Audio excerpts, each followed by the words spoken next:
क्या आपने कभी सोचा है कि कर्ज में डूबी कंपनियां क्यों अक्सर दिवालिया हो जाती है, जबकि कुछ कंपनियां कर्ज लेकर भी मुनाफा कमाती रहती है। तो आज के इस वीडियो में हम जानेंगे डेट टू इक्विटी रेशियो और इंटरेस्ट कवरेज रेशियो के बारे में, और साथ ही हम जानेंगे कि आप कैसे पता कर सकते हैं कि आपने जिस कंपनी में इन्वेस्ट किया है वो कंपनी सेफ है या फिर रिस्की। तो नमस्कार दोस्तों, मैं अजय घोडेला स्वागत करता हूँ आपका हमारे स्टॉक मार्केट इन्वेस्टिंग कोर्स के 11th लेक्चर में।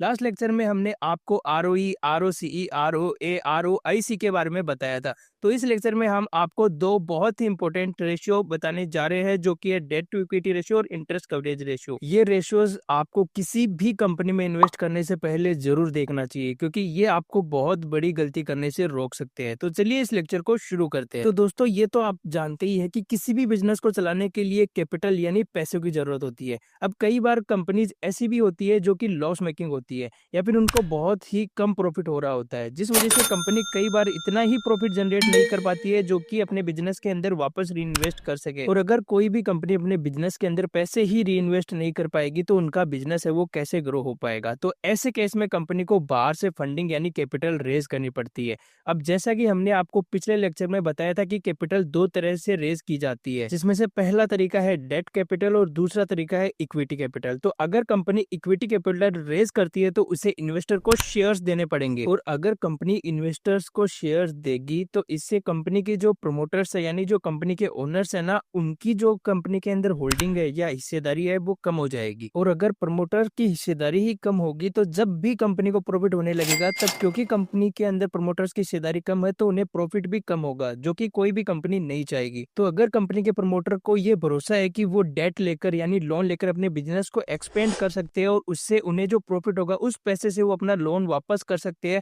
और उसका जो इंटरेस्ट है वो पे बैक कर सकते हैं, तो ज्यादातर केस में कंपनी डेट ऑप्शन को ही चूज करेगी। और इस डेट को लीवरेज भी कहा जाता है, यानी कंपनी बहुत सारे केसेस में अपने बिजनेस को एक्सपेंड करने के लिए डेट लेती है। तो अगर कोई कंपनी अपने बिजनेस को एक्सपेंड करने के लिए डेट ले रही है तो हमें कैसे पता चलेगा कि कंपनी ने जो डेट लिया है या फिर कर्जा लिया है वो कंपनी के हिसाब से ठीक है या फिर नहीं। तो फिर इसको चेक करने का एक तरीका है और वो है डेट टू इक्विटी रेशियो। तो डेट टू इक्विटी रेशियो या लीवरेज रेशियो भी जिसे हम कह सकते हैं, उससे ये पता चलता है कि कंपनी की बैलेंस शीट में उसकी इक्विटी कैपिटल के कंपैरिजन में टोटल कितना डेट है। अगर कंपनी ने अपनी इक्विटी कैपिटल से ज्यादा डेट लिया है तो ये रेशियो एक से ज्यादा होगा, और अगर कंपनी का डेट उसकी इक्विटी कैपिटल से कम है तो ये रेशियो एक से कम रहता है। यानी अगर किसी कंपनी का डेट टू इक्विटी रेशियो एक से ज्यादा होता है तो इसका मतलब है कि उसके ऊपर अपनी इक्विटी कैपिटल से ज्यादा डेट है। और अगर किसी कंपनी का डेट उसकी इक्विटी कैपिटल से ज्यादा होता है तो इससे रिस्क काफी हद तक बढ़ जाता है, क्योंकि अगर किसी वजह से कंपनी में कोई भी प्रॉब्लम आती है तो इस केस में कंपनी अपनी पूरी इक्विटी कैपिटल देने के बाद भी अपना डेट नहीं चुका पाएगी। इसलिए दोबारा रिपीट कर रहा हूँ, नॉर्मली आपको ऐसी ही कंपनीज में इन्वेस्ट करना चाहिए जिनका डेट टू इक्विटी रेशियो एक से कम हो। और अगर आपको मेरी तरह लोन से डर लगता है तब तो आपको ऐसी ही कंपनी में इन्वेस्ट करना चाहिए जिनका डेट टू इक्विटी रेशियो 0.5 से कम हो, क्योंकि 0.5 से कम की वैल्यू को comfortable debt to equity ratio मानते हैं। इसका मतलब ये है कि कंपनी का डेट उसकी इक्विटी कैपिटल के आधे से भी कम है। तो सीधी सी बात है, जिस कंपनी का डेट जितना कम होगा उतना ही सही है हमारे लिए। तो डेट टू इक्विटी रेशियो भी जितना कम होगा उतना ही बेटर है। तो अगर आप किसी कंपनी का debt to equity ratio calculate करना चाहते हैं तो इसके लिए आपको कंपनी के टोटल डेट को उसकी इक्विटी कैपिटल से डिवाइड करना होता है। अब ये जो टोटल डेट है उसको कैलकुलेट करने के लिए आपको कंपनी की जो करंट लाइबिलिटीज है और जो नॉन करंट लाइबिलिटीज है इन दोनों को ऐड करना होता है। करंट लाइबिलिटीज में वो डेट आता है जिनकी जो मैच्योरिटी है वो 1 साल से पहले है, यानी ऐसे डेट जो कंपनी को 12 महीने के अंदर ही चुकाना है। और नॉन करंट लाइबिलिटीज में ऐसे डेट आते हैं जो कि लॉन्ग टर्म की होते हैं और जिनकी मैच्योरिटी 12 महीने के बाद की होती है। तो अभी आपको स्क्रीन पर डेट टू इक्विटी रेशियो का फॉर्मूला नजर आ रहा होगा। इसमें जो शेयर होल्डर्स इक्विटी है वो कैसे कैलकुलेट करना है ये हमने आपको पिछले लेक्चर में बताया था।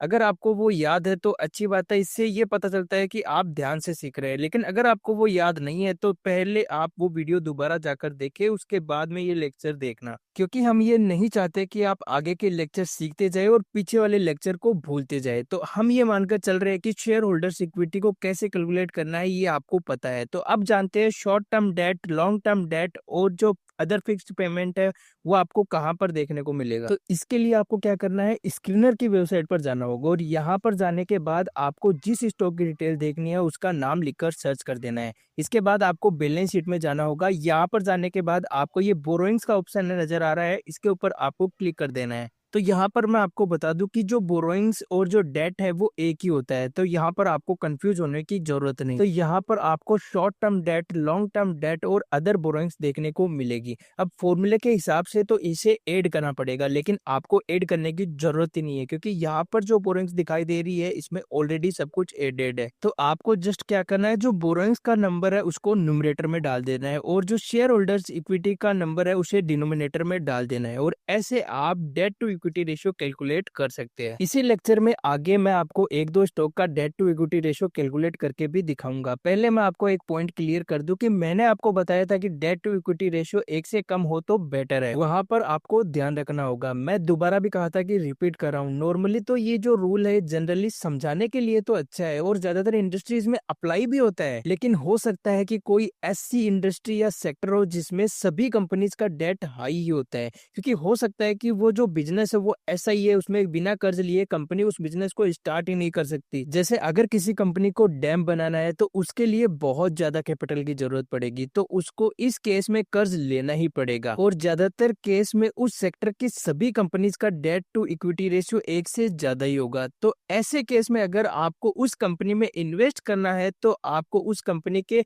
डेट टू इक्विटी रेशियो को उस सेक्टर के अदर कंपनीज के डेट टू इक्विटी रेशियो से कंपेयर करके देखना चाहिए कि कंपनी ने जो डेट लिया है वो सही है या फिर नहीं। इसके अलावा यहाँ पर मैं आपको एक पॉइंट और क्लियर कर दूं कि डेट टू इक्विटी रेशियो का एक एक्सेप्शन भी है और वो ये है कि इसको आप बैंकिंग, एनबीएफसी या फिर बाकी जो फाइनेंशियल कंपनीज है ना उसमें आप इसको यूज नहीं कर सकते, क्योंकि जो पैसा बैंक में डिपॉजिट करते हैं वो पैसा बैंक के लिए लोन होता है, लेकिन उस पैसे को ही बैंक दूसरे लोगों को लोन में देकर प्रॉफिट कमाती है। तो क्योंकि इनका बिजनेस मॉडल अलग होता है इसलिए आप बैंक्स और सिमिलरली जो बैंकिंग जैसे बिजनेस होते हैं उनमें डेट टू इक्विटी का यूज नहीं कर सकते हैं। तो अब आप समझ चुके हैं कि डेट टू इक्विटी रेशियो क्या होता है, उसे कैसे कैलकुलेट करते हैं और उसका यूज कहाँ पर नहीं करना है। तो अब हम कुछ स्टॉक मार्केट की लिस्टेड कंपनीज का debt to equity ratio calculate करके देखते हैं। इसमें सबसे पहले हम आईटी सेक्टर की सबसे बड़ी कंपनी टीसीएस का debt to equity ratio calculate करते हैं। तो इसकी डिटेल्स देखने के लिए आपको स्क्रीनर की वेबसाइट में जाकर टीसीएस लिखकर सर्च करना होगा। उसके बाद आपको बैलेंस शीट में जाना होगा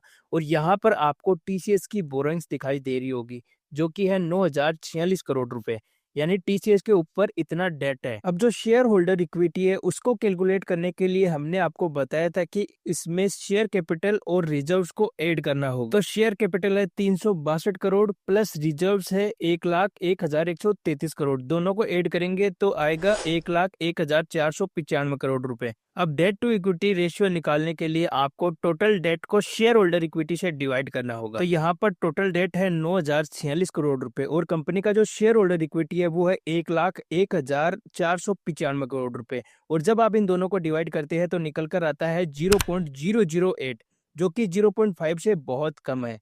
तो ये एक comfortable debt to equity ratio है। इवन क्योंकि ये टीसीएस के 1 ईयर के प्रॉफिट से भी कम है तो आप टीसीएस को almost debt free company consider कर सकते हैं। यानी अगर कोई कंपनी अपने कर्ज को अपने सिर्फ 1 साल के प्रॉफिट से चुका सकती है तो आप ये मानकर चल सकते हैं कि वो कंपनी ऑलमोस्ट डेट फ्री हो। अब हमने आपको एक कंपनी का कैसे debt to equity ratio check करना है ये सिखा दिया है, तो ऐसे ही आप बाकी कंपनीज के भी चेक करके देख सकते हैं। यहाँ पर मैं आपको एक चीज और क्लियर कर दूं, केवल डेट टू इक्विटी रेशियो को देखकर हम किसी भी कंपनी में इन्वेस्ट नहीं कर सकते, आपको स्टॉक के बाकी फैक्टर को भी चेक करना बहुत जरूरी है। तो अब मैं आपको बता सकता हूँ कि ये सब कुछ आपको कैलकुलेट करने की जरूरत ही नहीं है।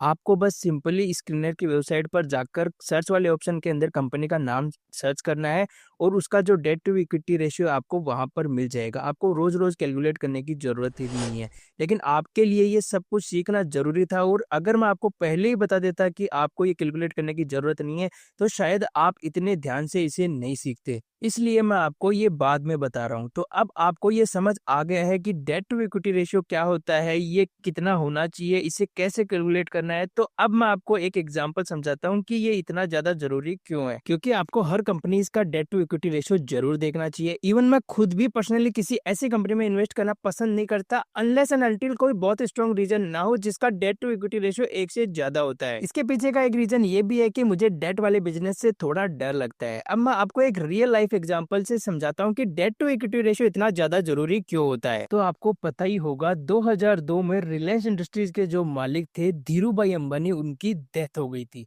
उसके बाद रिलायंस दोनों भाइयों में अनिल और मुकेश में इक्वली डिवाइड हो गई थी। तो जब ये कंपनी दोनों भाइयों में डिवाइड हुई थी ना, तब उस टाइम पर अनिल अंबानी 42 बिलियन डॉलर के साथ वर्ल्ड के 6th रिचेस्ट पर्सन थे। अब जब बिजनेस सेपरेट हो गया उसके बाद रिलायंस कम्युनिकेशन नाम की जो कंपनी थी, जिसे आरकॉम के नाम से भी जाना जाता है, वो अनिल अंबानी के पास चली गई थी। उन्होंने इस बिजनेस में बहुत सारे पैसे इन्वेस्ट किए, लेकिन ये बिजनेस कभी भी प्रॉफिटेबल नहीं हो पाई।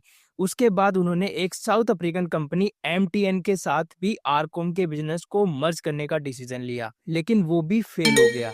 अब क्योंकि इस कंपनी में पैसा लगता ही जा रहा था, कोई भी प्रॉफिट नहीं आ रहा था, तो कंपनी का डेट है वो बढ़ने लगा। अब क्योंकि रिलायंस कम्युनिकेशन का डेट है वो बहुत ज्यादा बढ़ता जा रहा था और इसी टाइम पर मुकेश अंबानी ने जियो को लॉन्च कर दिया। तो ऐसे में अनिल अंबानी को आर कम्युनिकेशन को बंद करना पड़ा। आर कम्युनिकेशन कंपनी तो बंद हो गई, लेकिन उन्होंने उस कंपनी को चलाने के लिए जो 3 चाइनीज बैंकों से लोन लिया था ना, वो कभी भी रिपे ही नहीं कर पाए। उन्होंने एक स्वीडिश कंपनी से भी 80 मिलियन डॉलर का लोन लिया था, वो भी वो चुका ही नहीं पाए। अगर मुकेश अंबानी ने ये डेब्ट क्लियर नहीं किया होता तो अनिल अंबानी बहुत ज्यादा चांसेस थे कि आज जेल में होते। तो सोचो, अगर आपने इस कंपनी में पैसा लगाया होता तो आज आपका पैसा भी डूब गया होता।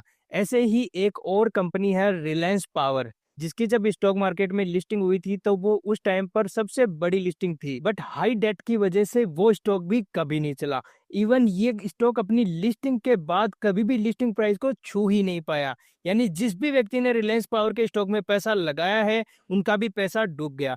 इवन 2020 में अनिल अंबानी ने बैंकरप्सी फाइल कर दी थी, जिसमें उन्होंने कहा था कि उनकी नेटवर्थ 0 है। तो सोचकर देखो, जो व्यक्ति 2008 में वर्ल्ड का 6th रिचेस्ट पर्सन था, वो 2020 में बैंकरप्ट हो चुका है। इसलिए सोच समझकर डेट वाली कंपनी में इन्वेस्ट करे। अगर कोई बहुत बड़ा रीजन ना हो तो उसमें इन्वेस्ट ना करे। वैसे इस लर्निंग को आप अपनी पर्सनल लाइफ में भी अप्लाई कीजिए और कभी भी जरूरत से ज्यादा डेब्ट मत लीजिए। तो अब आपको समझ आ चुका है कि ऐसी कंपनीज को जनरली अवॉइड करना चाहिए जिनका डेट टू इक्विटी रेशियो 1 से ज्यादा हो।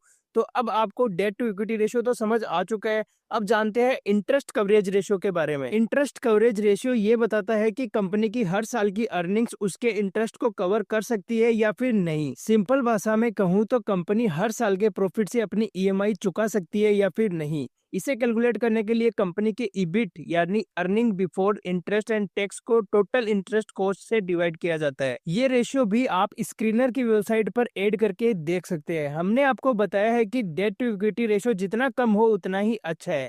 इसका उल्टा इंटरेस्ट कवरेज रेशियो जितना ज्यादा हो उतना ही बेटर है। और अगर किसी कंपनी का इंटरेस्ट कवरेज रेशियो 1 से कम होता है तो इसका मतलब ये है कि कंपनी अपने प्रॉफिट से अपने क्रेडिटर का पैसा वापस ही नहीं कर पाएगी। तो ये रेशियो 2.5 से ज्यादा ही होना चाहिए। और अगर किसी कंपनी का ये रेशियो 2.5 से कम है तो उसे अवॉइड करना ही बेटर है, क्योंकि जो कंपनी अपने प्रॉफिट से इंटरेस्ट ही नहीं चुका सकती वो आपको क्या प्रॉफिट कमा कर देगी। इंटरेस्ट कवरेज रेशियो का यूज ज्यादातर बैंक्स करती है और ये चेक करने के लिए कि क्या कंपनी उसके दिए हुए लोन को वापस कर सकती है या फिर नहीं। वैसे तो मैंने आपको बताया है कि आप इंटरेस्ट कवरेज रेशियो को स्क्रीनर की वेबसाइट में देख सकते हैं, लेकिन एक प्रैक्टिकल एग्जांपल से इंटरेस्ट कवरेज रेशियो को कैलकुलेट करना भी सीख लेते हैं। मान लीजिए एक कंपनी का EBIT 1 साल का आया है 1 लाख रुपए। अब ये जो कंपनी है ना, ये हर महीने 1000 रुपए की EMI बैंक को पे करती है। इसका मतलब है कि उसका साल का इंटरेस्ट कॉस्ट आ गया 1000 को जब हम 12 से मल्टीप्लाई करेंगे तो आ गया आपका 12,000 रुपए। अब अगर इस कंपनी का इंटरेस्ट कवरेज रेशियो देखे तो वो होगा 1 लाख डिवाइडेड बाई 12,000, तो आ गया आपका 8.3। यानी अभी जो इसका इंटरेस्ट कवरेज रेशियो 8.3 है, इससे हमें ये पता चलता है कि कंपनी अच्छी पोजीशन में अपनी डेट लायबिलिटीज को चुकाने के लिए। तो अगर आप किसी ऐसी कंपनी में इन्वेस्ट करते हैं जिसका डेट ज्यादा है तो आप इंटरेस्ट कवरेज रेशियो को जरूर देखें। और अगर इंटरेस्ट कवरेज रेशियो 2.5 से कम हो तो उसमें इन्वेस्ट करने से पहले 100 बार सोचें। और अगर कोई स्ट्रॉन्ग रीजन ना मिले तो उसमें इन्वेस्ट भी ना करें। तो आज के लिए इतना ही, मिलते हैं नेक्स्ट लेक्चर में। अगर आपको वीडियो वैल्यूएबल लगा तो आप वीडियो को लाइक करके चैनल को सब्सक्राइब कर सकते हो ताकि आपसे नेक्स्ट वैल्यूएबल वीडियो मिस ना हो सके।